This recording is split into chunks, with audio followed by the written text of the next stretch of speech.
The 2025 Notre Dame Fighting Irish knew that they would have a rough road to start the season if they were going to repeat participants in the national championship game in 2026. They understand that the first part of their schedule is crucial in their path to returning to the national championship game and possibly winning one. They knew for 6 months who their opponent was going to be, where this game was going to be, and certain major points about their opponent. The question is, would Miami head coach Mario Cristobal show up with a surprise that would trip up Marcus Freeman, Mike Denbrock, or new defensive coordinator Chris Ash? Stay tuned to find out on Talk Like a Champion.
Welcome back, Irish Nation. Great to be back with you once again on this edition of Talk Like a Champion. Of course, I am the one and only Mr. CeeLo, and I hope you guys have had a great summer. It's been almost 8 months since I've been with you, and a lot has changed. And yeah, I must tell you, things have been going great. I hope you guys are doing well. Not so well right now, and I'm sure all of you are the same way, as we have to come to grips with, we have a new quarterback. We have not been used to losing these type of games, whether it's in College Station or Coral Gables or, whatever. This was a tough loss, as the Irish fell 27-24 to the Miami Hurricanes. And I just want to start out the gates and congratulate the Hurricanes. Mario Cristobal was much like Marcus Freeman, keeping the practices under wraps. And I just have one question. I usually don't question Marcus Freeman, but why did you have the practices under wraps? We know why Mario Cristobal did. I can go ahead and tell you right off the rip. Many of you are going to look at this game and say that Miami was the better team. They were the more prepared team. This was a game where I think Carson Beck got entirely too much credit for what he did. There were throws out there that were left on the field. And as I said, this was a better prepared football team. Mario Cristobal needed this as his signature win. 4 years at Miami, was close last season, but they could not keep it together. There are still some glaring weaknesses that showed up last year, and that's going to come. I'm going to go ahead and tell you that on my other show, my college version of Gridiron Gab. It's Gridiron Gab Triple Option. You guys check out my critique on Miami over there. But Miami's problem is going to show up later on. It reared its ugly head again. And hearing people say that the U is back, this is a big win. But to me, there were a couple of factors. First, the most important factor that cost Notre Dame this game, and I'm not going to say it's always what somebody else did, but like I said, I got to get on Marcus Freeman on this one, and I've got to get on Coach Ash. Now, I'm not going to get on Coach Ash and Coach Freeman nearly as much because they rectified this situation later on, and I'll tell you how they did that. But ultimately, the Miami Hurricanes had a young freshman by the name of Malachi Toney. And I'm sure you guys were tired of hearing this kid's name. He is going to be a pretty good player, but we already can tell. Even though he's a true freshman, that's to be seen later on. But when they put Leonard more on him. And when they put Leonard Moore all over the field with him, I could tell you he was frustrated, because ultimately it didn't matter. Most of the time, this is why you're good receivers. People always talk about, the slot. I don't read too much into guys in the slot, because to me, a lot of the guys that go in the slot, they're not capable of winning on the boundary.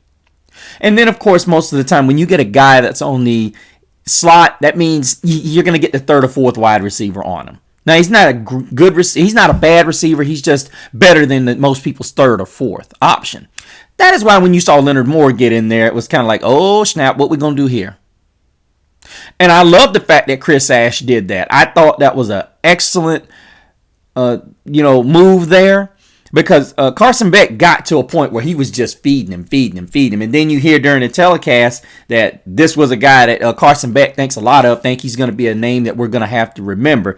But as I said, Malachi Toney, 6 catches, 82 yards, and a touchdown. And needless to say, and when I hear people say that the U is back, this guy, and then probably another guy that I would put down as being a huge factor in this game would be C.J. Daniels, who had 5 grabs, 46 yards, and that incredible acrobatic touchdown that I believe it was Don Schuler was looking to take back the other way.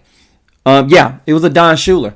So I don't put as much stake in Miami winning this game as it was. I mean, don't get me wrong, they won the game. But guys, we can't start pushing the panic button. And I know people are going to say, well, a lot of us aren't pushing the panic button. No, but you will if we fall to Texas A&M next week. I will say this is going to make it the path more difficult, a lot more difficult if we fall next week. I think this game right here, one, it being in Coral Gables, I think it being in Miami, is a totally different beast. I don't think the atmosphere hurt us as much as it helped Miami.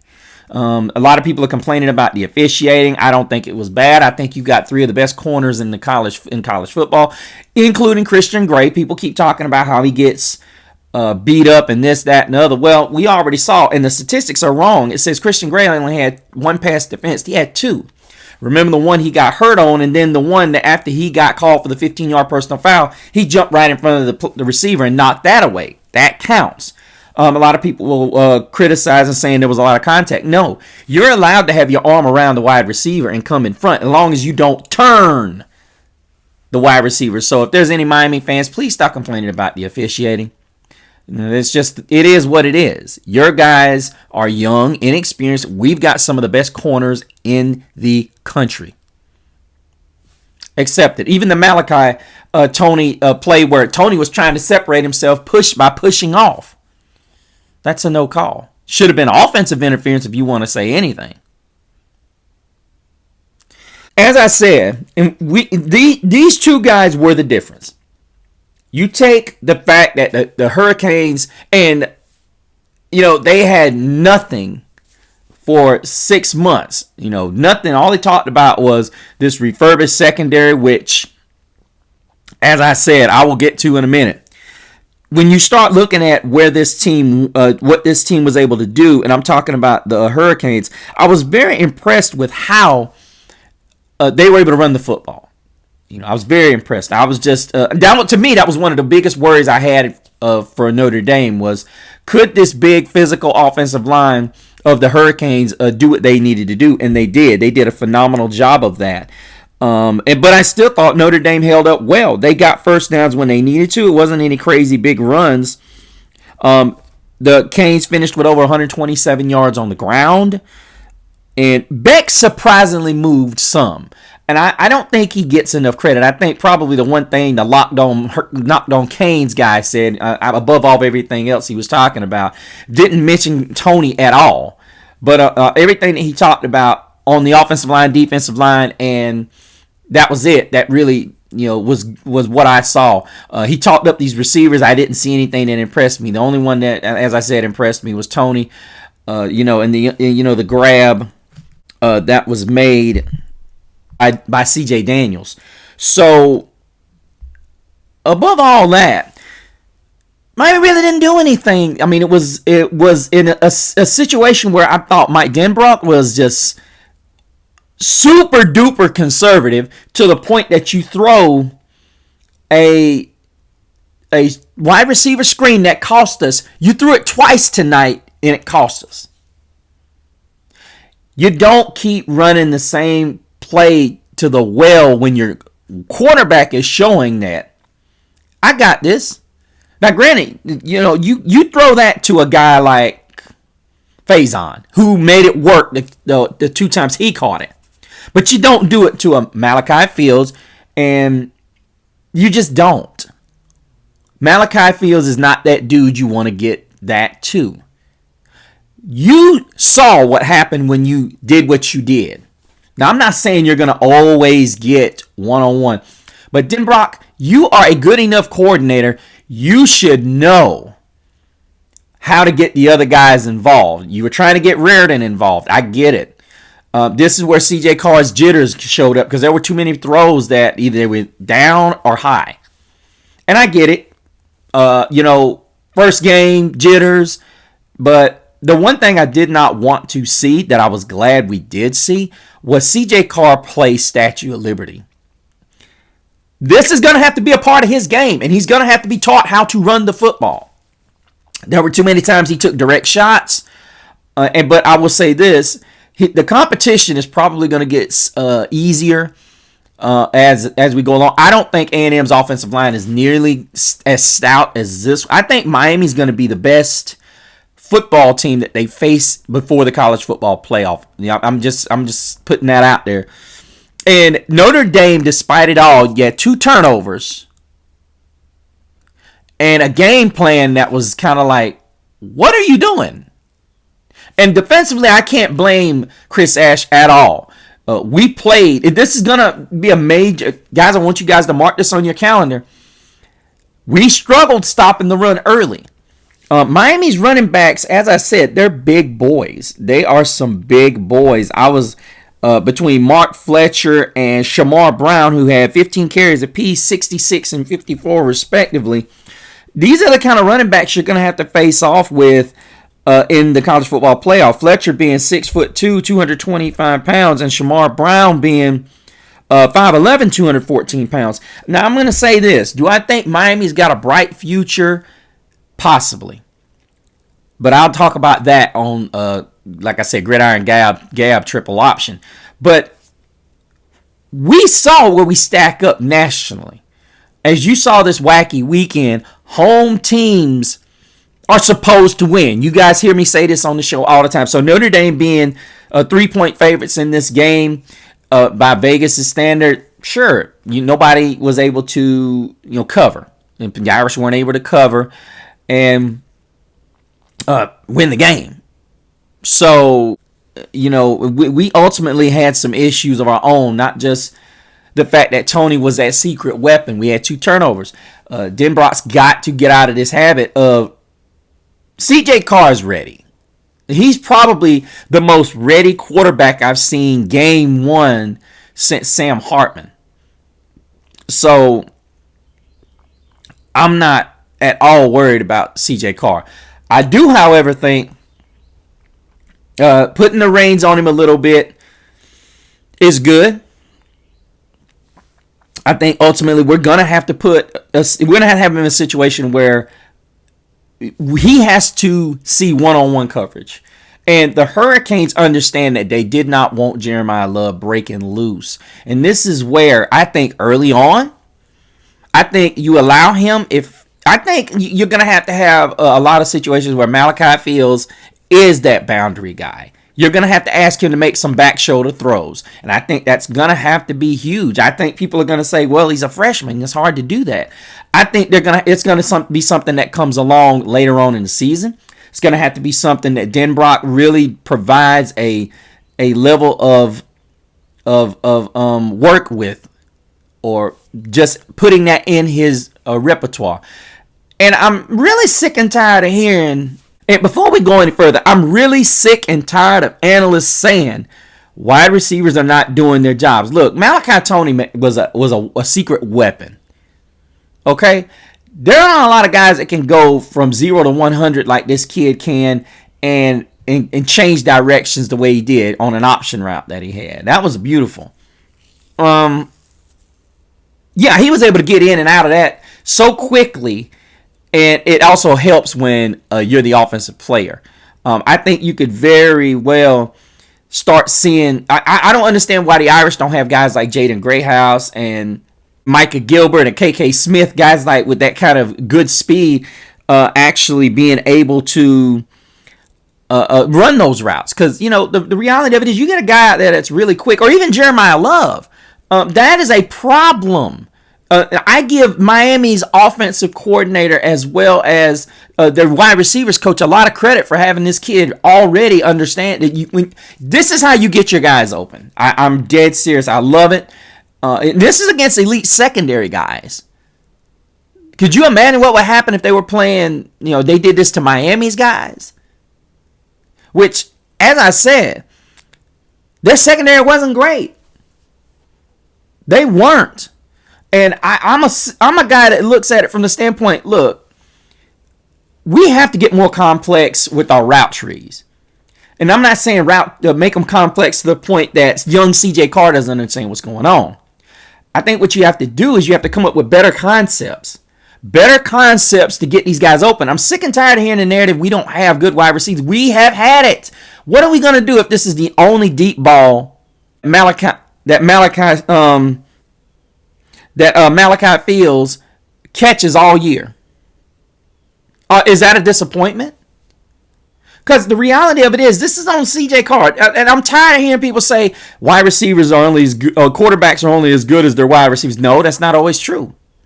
You have to trust your wide receivers. I love what CJ Carr did. Look, you got a guy out there that is 6'4". I don't care if you've got to run double go routes with a deep crosser or a deep slant. Because if you run that deep slant, both safeties are going to be paying attention to that. It's going to be one of two things. Either that throw is going to be there, or you're going to get Malachi Fields in the middle of all that. Malachi Fields is not going to lose a battle with any defensive back. He showed that last night. He might drop an occasional two, but we finally have a 50-50 guy on the outside. No excuse. And CJ Carr has shown the willingness to throw it down the field. To me, that is the difference between him and Kenny Minchey. You got to have the ability and the willingness to throw it down the field, which is why I see a lot of hope. I understand what Marcus Freeman's gut was on that, but the offensive line's got to block better. The offensive line absolutely couldn't block anything on that last drive, and it showed. That is what cost us in the game. Because I was sitting there thinking, we got a minute and some change left. Oh, we finna run this thing down the field.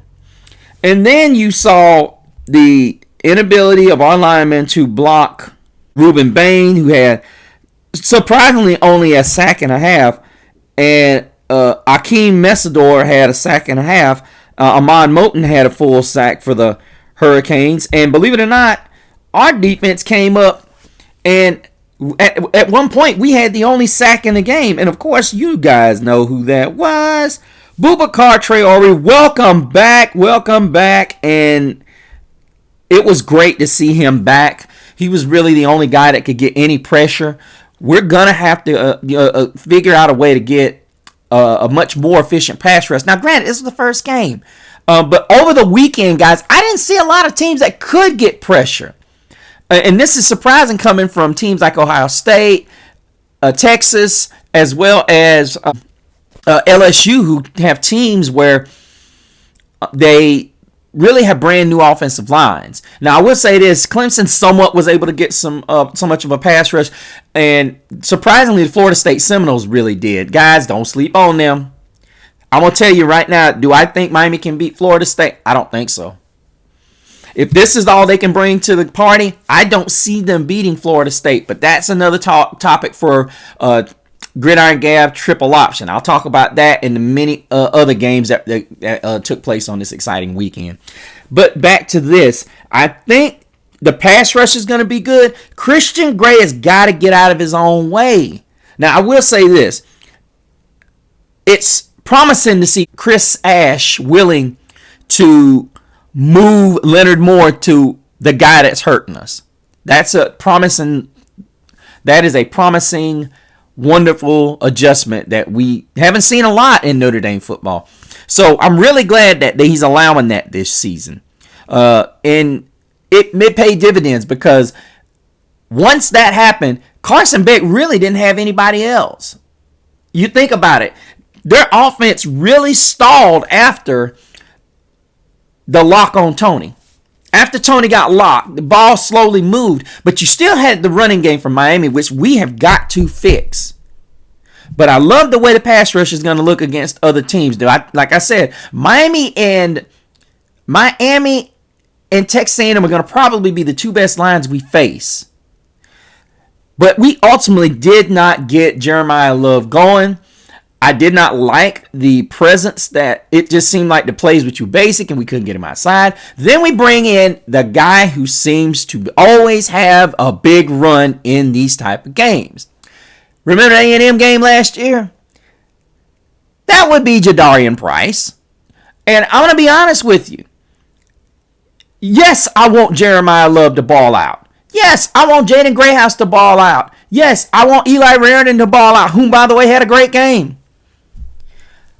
But we cannot forget, arguably, a guy who could be a number one on any given team, and that's Jadarian Price. This guy comes in, and he just has that Pittsburgh Steeler old-school running back type mentality. You know, the James Conner and Le'Veon Bell. The ability to just patient, let these guards and these centers and these tackles pull, and then get in behind them. He has that ability. He always seems to have he always has that nose for space. It just seems like that these fumble problems, he got one knocked out again. And a lot of times it's because guys just get their hats on the ball. And once again, you get a big play from Jadarian Price. And then you get C.J. Carr cleaning it up with a touchdown. That is probably the second big takeaway I had from C.J. Carr's game. A lot of people are chastising him for the interception. To me, this is on Mike Denbrock. You have to trust your quarterback. In order for Jeremiah Love to get going, I like the fact that you threw it the first couple of plays, but reality, you have to get creative. Very creative. You're not going to be fooling anyone with Jeremiah Love this year. You're not. And, the offensive line, yeah, I mean, we had some good guys, some big guys, but there was some growing pains here. I get it. First game. Knapp didn't look great. He did not look great yesterday. But looking at the fact that we cannot lose focus, that we need to possibly have some formations where Jeremiah Love and Jadarian Price are on the field at the same time. And I've said this many a times, and I didn't say it on the show yet. I'm worried about Notre Dame having too many weapons. So many that we can't figure out what to do with them. Sometimes when you have fewer, you do more. Look at Miami. They were able to break it down and let this freshman take this game. The freshman and the two backs. Tony was really the reason this game went Miami's way. And a lot of people are going to say, oh, well, you're just hating. No, Notre Dame was not prepared for this kid. I didn't even know who he was. We know who he is now. But ultimately, we need to get Price and Love on the field at the same time because it confuses teams. And Love looked good catching the football last night, trying to get him in open space, although he does need to work on that option route a little bit. I think if he gets that down, oh my goodness, can you say Christian McCaffrey? Oh, yeah. If he can get where he's running out of the backfield catching balls and you get him one-on-one, the thing is, if we can get him running into space with the linebacker and Carr can just float it out there. Same thing that what I say, the high IQ of Carson Beck. Love the IQ that you give him time and let his backs get out in the backfield. That is just absolutely brilliant brilliance at its best from a quarterback. Absolutely understanding what you need to do.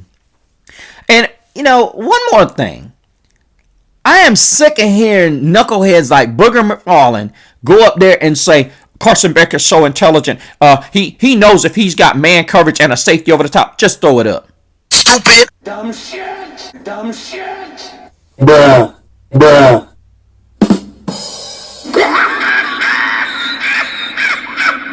Hey, shut up. Is this kind of breakdown we got to get? Everybody knows you don't throw the ball. That's still double coverage, you bonehead. What the? What a dumbass. Dumb shit. Dumb shit. Dumb shit. And they had the nerve to relieve Robert Griffin III of his duties. You fucking idiot. Anyway, people, and for all y'all that don't know any better, man coverage with a corner and a safety over the top is exactly what that spectacular catch Daniels made, which Don Schuler had a bead on it, and I was sitting there yelling at the TV, knock it away. But really, Schuler did the right thing, because I'm going to be honest with you, there ain't no way he should have caught that thing. Because if Schuler catches that, he probably has a chance to take that the distance. Because you can look at him, if you watch the replay, it looked like he was trying to gauge himself so he could get out of the way of Daniels as he was falling backwards and go with it. And if I recall right, that was Leonard Moore in coverage. And, oh my goodness, you couldn't get any better coverage than that. I mean, there was no way you could defend that. Carson Beck put that thing up high, but to give him credit for it, that was all Daniels. That was just one heck of a catch, because that looks like a Georgia throw. Oh, yeah. I also want to give a huge victory shout to C.J. Carr for his beautiful throw into the end zone to to Micah Gilbert for catching his first touchdown. Even though that defense for Miami broke down so horribly that Eli Raridon was wide open too. So Micah Gilbert, big time grab. Then great look from C.J. Carr. But we got to get that line cleaned up. We got to figure out how to stop the run a little bit better. It wasn't horrible, but it wasn't what we're accustomed to. I don't think we should be down. I think we should be up. I think we should look at the fact that C.J. Carr threw for better numbers than Carson Beck outside of the one interception in his debut in a hostile environment. So I think ultimately we're in a situation, if C.J. Carr can just be a smidgen of what his potential could be, I would say something like last night. Just take those damn screens out of there for now. Because you got a defense last night that was all over it. And you have to teach him, look, if these guys are coming up like that, and then some of that's on Jaden Greathouse, that one that got tipped. So, and we got to get these guys involved. The only way you can run these screens and they be effective is if you're taking shots. So 27-24 Hurricanes. I'm disappointed, but I'm not highly disappointed. I think ultimately there were some things that we could fix. I think the story of this game was Tony's arrival. He was a secret weapon that Cristobal did a great job of keeping under wraps. So we're going to see how Miami is able to navigate the remaining parts of their schedule now that the secret is out about Tony. I don't know if they're going to be able to. Now, with that massive offensive line they have, they're going to be able to do a lot of things. They're actually playing Bethune. I think this is this Thursday? No, it's Saturday. Then they've got South Florida. Ooh, that's going to be a good one. Y'all know what they did to Boise State. And then they've really got a tough 4-game stretch here coming up. So I don't see them being undefeated after this. I think a lot of people are going to chastise Notre Dame for that loss. We're just going to have to win out. But that's going to wrap it up for us. Let me know what you guys think. I'm glad to be back. Hope you guys are doing great. I'm going to try to get you guys updates better than I did last season.